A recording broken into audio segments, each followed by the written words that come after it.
the main purpose of the National Photonics Initiative is really twofold: to improve and increase awareness of the criticality of our field, and number two, to make sure that that's followed on by the resources that we need to maintain and increase our leadership, our nation's leadership in this critical technology area.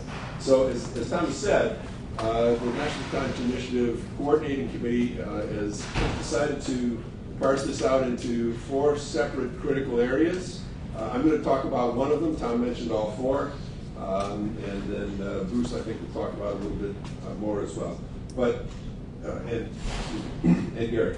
But I'm going to focus in on the task force that I was leading for sensors for energy and the environment.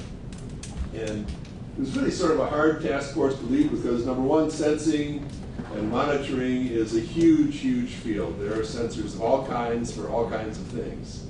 And we had a sort of a difficult time with our task force at the beginning, really defining, what do we mean by sensors? What sensors are we talking about? What are they going to sense? And so this is just sort of a laundry list of all the different kinds of sensors that there are. Sometimes when you talk to people about sensors, certain communities, probably people in this room, when you say sensor, they think of a focal plane array.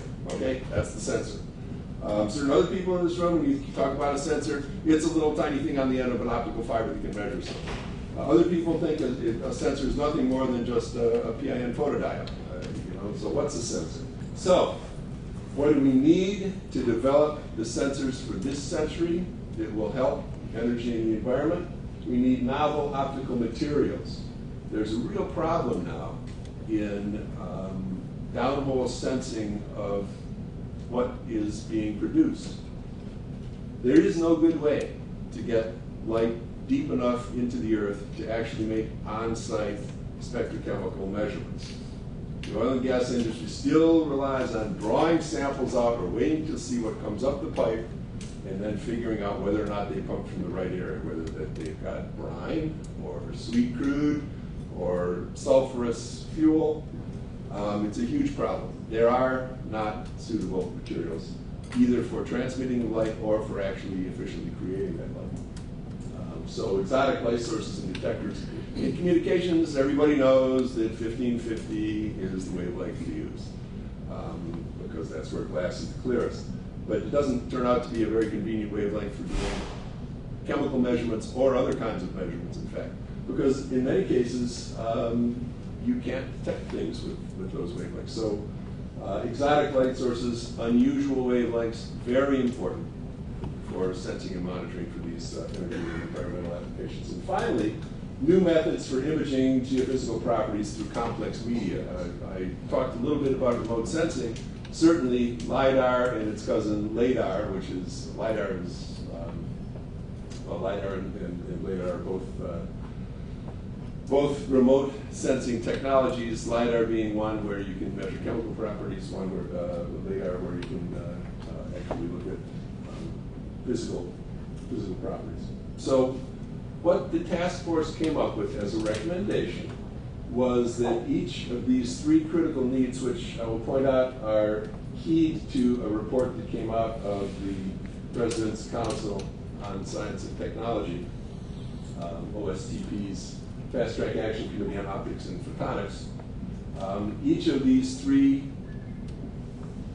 critical needs could be met by a dedicated center or a series of, or a collection of centers which address each of these things. So we believe that for novel optical materials for sensors of critical oil and gas parameters, a center should be built that focuses on fiber materials that can transmit in the mid-infrared, can transmit high enough energy to make meaningful spectral measurements downhole. Sensor materials, high temperature systems that can be used in the very aggressive downhole environment to make meaningful measurements, and platform materials, including integrated optic substrates for non-traditional wavelengths. For exotic light sources and detectors for tracking combustion performance and emissions, we think that this could be one of the most high impact areas, actually, of all of the centers we're talking about. Because in this case, we can potentially improve improve the efficiency of use of our fossil energy resources by even more than 1%. And so we need sources and detectors that work at wavelengths and are efficient and are integrated at wavelengths other than the traditional communication wavelengths. And then finally, certainly there is a need for improvement and hopefully cost improvements in both LiDAR and laser ranging.